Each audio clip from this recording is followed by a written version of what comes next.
as mentioned before, we wanted to kind of give everyone the, I guess, overview of how we do our finances. This year, we're going to be more diligent on trying to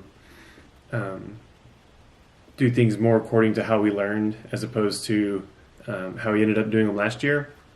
I mean, we just incorporate one more piece of paperwork, but we wanted to share this with y'all so that you could have some kind of resource if you have no idea what you're doing. And maybe in the comments you can share your feedback or any questions that you have for us, because we definitely want this to be a discussion and not like a lecture. So what we do all of our stuff on paper, and we have a large desk calendar that we already filled out. And you explain what you do. I just look at all the bills that we have for the month and put them on the month, because some of them stay the same. Like our car insurance is always on the 11th of the month, but some things move around, like water and electricity. Some of the other stuff will move around too, phone bills sometimes. So I just like to get that all on a calendar so we don't miss any bills. And that way when we go every week to sit down and do the allocated spending, this part's kind of already done and we don't have to like search for all our bills and figure out what's due this week and what's due next week. Yeah, so it's really good to get your month overview of kind of when things are due. Like Tajali mentioned, some things are floating. I know like our electricity and like she mentioned water, they float a little bit, but they're more or less just like around the same date. So at least this gives us an idea of like the pay period they'll be in. So like down here is electricity. It generally falls between the 26th and the 28th. So that's still the same pay period.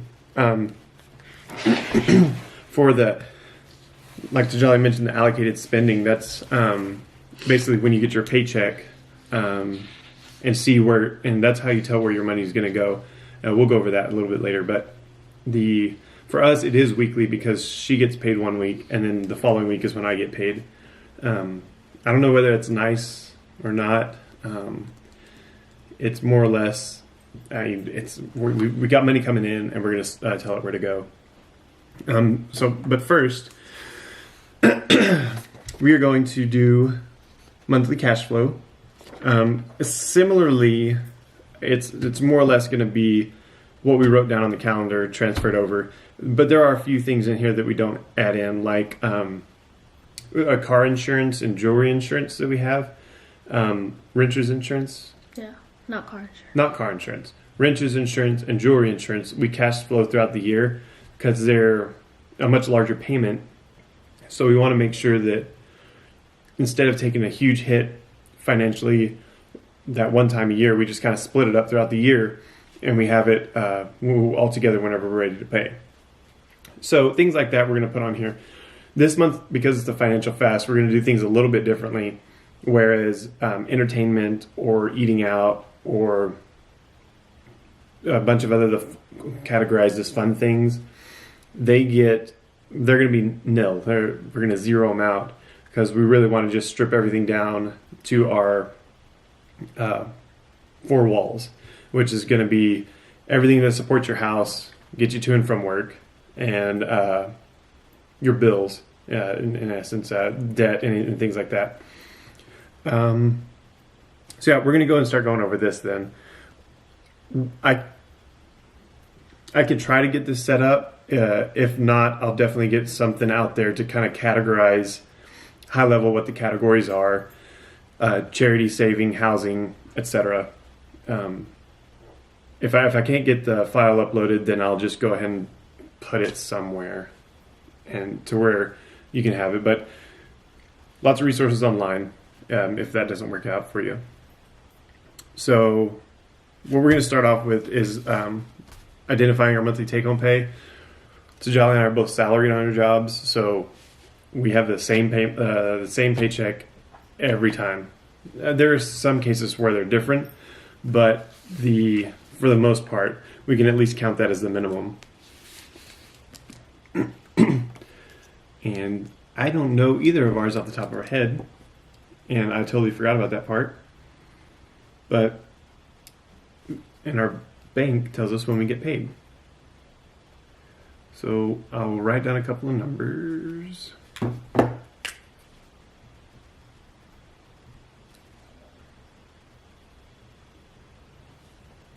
So yeah, the monthly cash flow plan, that's going to be essentially you're going to take everything you make in a month and basically identify how you're going to be able to do stuff.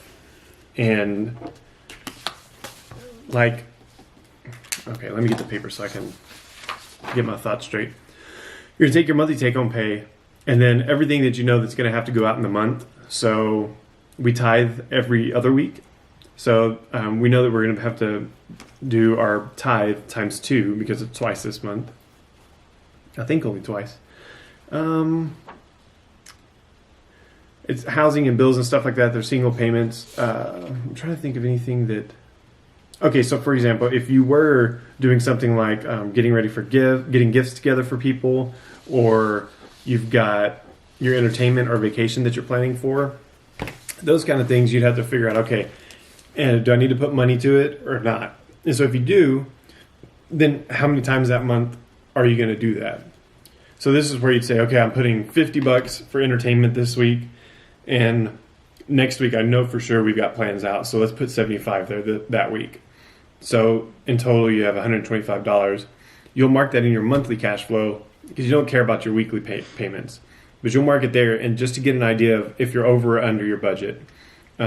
Essentially you want to break even, but it'll be a little bit different this month because it is a financial fast. You should come way over. If you don't, more than happy to help y'all with that. But if you don't, you just have to find out where you can make adjustments to ensure that you are over. To where you have a surplus of money in than you do going out.